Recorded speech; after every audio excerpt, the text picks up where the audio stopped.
Hello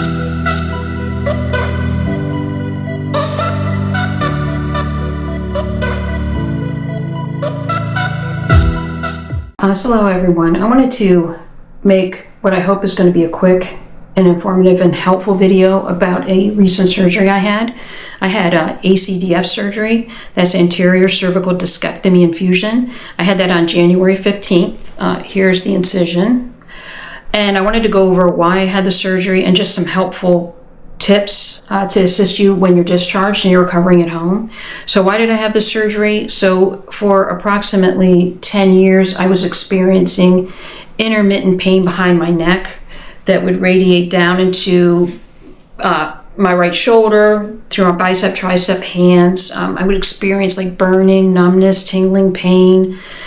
I would have a real difficult time holding on to things. I would drop coffee cups, wine glasses. A lot of issues with my dexterity, like difficulty like buttoning shirts. That pain would come, and then 2 or 3 weeks later it would go away, and I might not have another issue for 4 to 6 months.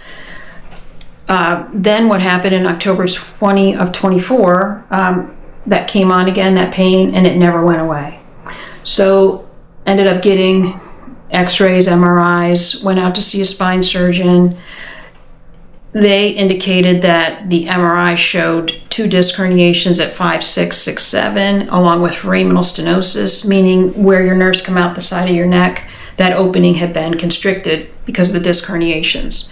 So from there, tried different therapies, gabapentin, which didn't work for me. Tried another similar medication, which didn't work. Just caused me to have a lot of issues like with cognition. Did 2 rounds of physical therapy, 3 nerve blocks, with very limited success. So I ended up going out to see another spine surgeon who took a look at my MRI and indicated that it was not a herniation, it was a desiccated disc. That disc had been flattened, and essentially I was bone on bone at 5-6 level, and that bone on bone was causing constriction of my spinal cord. So we moved from herniated discs and foraminal stenosis to bone on bone and stenosis of my spinal cord, narrowing of my spinal cord, which was much more serious. And prior to that appointment, I had had an increase in symptoms, primarily balance. I was falling a lot, falling forward a lot. Also my gait, my walk. I started walking like very wide-footed, I think, to negate the balance and coordination issues I was having. So he recommended surgery at that point. We had another MRI, and we had to have a DEXA scan done. Females over 50 are known to lose their bone mass, and you have to have an adequate bone for all the hardware in your neck, and also the ability to fuse for this to be a successful surgery. So ended up being cleared to have the surgery. Had the surgery on the 15th. I had every intention of vlogging from the hospital, but woke up in a lot of pain, primarily because I had been bone on bone. When he lifted that spacing up, it caused a lot of spasms and issues on those muscles that had essentially not been worked for all this time, and along with the positioning during surgery. So it was a rough night at the hospital. Honestly, it was intense. I did go home the next day, and from here's where I want to give you some tips to help you, things that helped me. The first thing would be, I have a lot of ready-to-drink smoothies and protein shakes, along with soft foods, yogurts, things that are easy to swallow, because your swallowing is going to be difficult. I'm still having some intermittent issues with swallowing, but at the beginning, things could get caught. It's almost like there's a lump in your throat, I guess, from all the swelling. Also, make sure when you do eat food, someone is there in the event that you do swallow. Take lots of naps would be my next tip. You're going to be really tired between the anesthesia, the pain medicines, and the muscle relaxers. Another recommendation I have, a lot of people say to use a recliner. I didn't have a recliner, and I didn't want to purchase one, so I picked up a backrest couch pillow, which is great. Still use it now. You will be discharged with a lot of restrictions. One is what they call BLT, so no bending, lifting, twisting.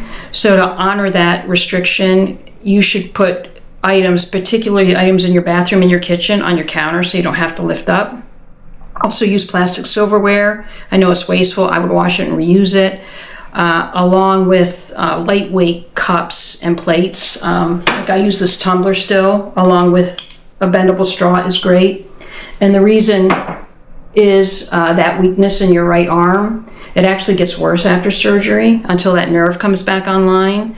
And I couldn't lift even a utensil or a coffee cup. I'm still kind of struggling with that, but I am seeing some improvement.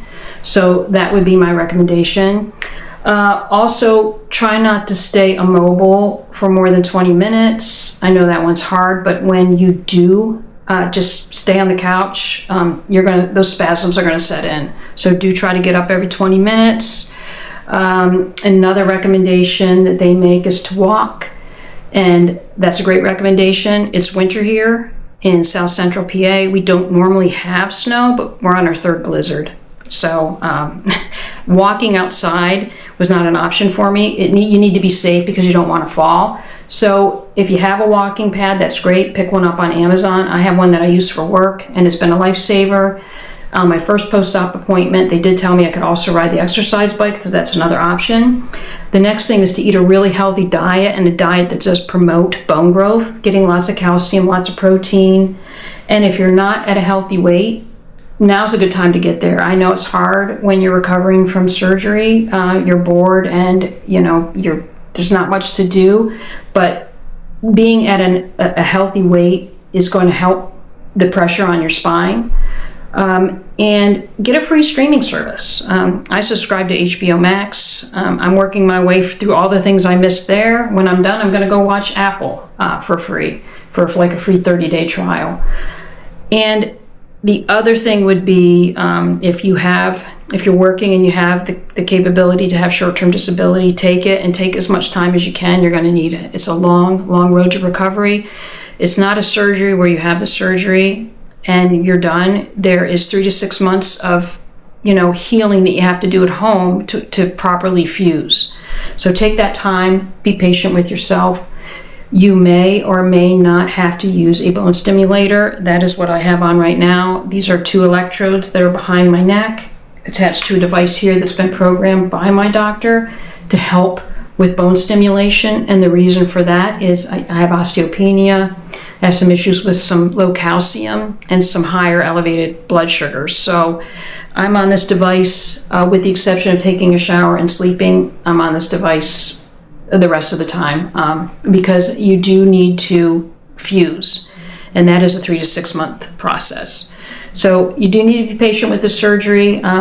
It's definitely a long, long haul to get to the fusion. I was a little discouraged because they told me I couldn't get back on my mountain bike until July, but you don't want to go through all of this for nothing. So those are my tips and my recommendations. If you have any questions, I'm happy to answer them. And to anyone who is going to be undergoing the surgery, I wish you the best of luck, and I hope this helps. Thank you.